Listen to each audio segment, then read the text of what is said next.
موسیٰ بن عقبہ نے بیان کیا ان سے نافع نے کہ ابن عمر رضی اللہ عنہ نے ابن زبیر رضی اللہ عنہ کے عہد خلافت میں حجۃ الحروریہ کے سال حج کا ارادہ کیا تو ان سے کہا گیا کہ لوگوں میں باہم قتل و خون ہونے والا ہے اور ہم کو خطرہ اس کا ہے کہ آپ کو مفسد لوگ حج سے روک دیں۔ آپ نے جواب میں یہ آیت سنائی کہ تمہارے لیے رسول اللہ صلی اللہ علیہ وسلم کی زندگی بہترین نمونہ ہے، اس وقت میں بھی وہی کام کروں گا جو آن حضرت صلی اللہ علیہ وسلم نے کیا تھا۔ میں تمہیں گواہ بناتا ہوں کہ میں نے اپنے پر عمرہ واجب کر لیا۔ پھر جب آپ بیدا کے بالائی حصے تک پہنچے تو فرمایا حج اور عمرہ تو ایک ہی ہے۔ میں تمہیں گواہ بناتا ہوں کہ عمرے کے ساتھ میں نے حج کو بھی جمع کر لیا ہے۔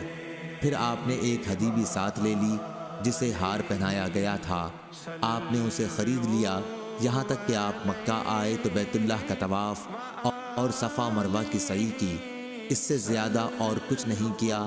جو چیزیں احرام کی وجہ سے ان پر حرام تھیں ان میں سے کسی سے قربانی کے دن تک وہ حلال نہیں ہوئے۔ پھر سر منڈوایا اور قربانی کی وجہ یہ سمجھتے تھے کہ اپنا پہلا طواف کر کے انہوں نے حج اور عمرہ دونوں کا طواف پورا کر لیا ہے۔ پھر آپ نے کہا کہ نبی کریم صلی اللہ علیہ وسلم نے بھی اسی طرح کیا تھا۔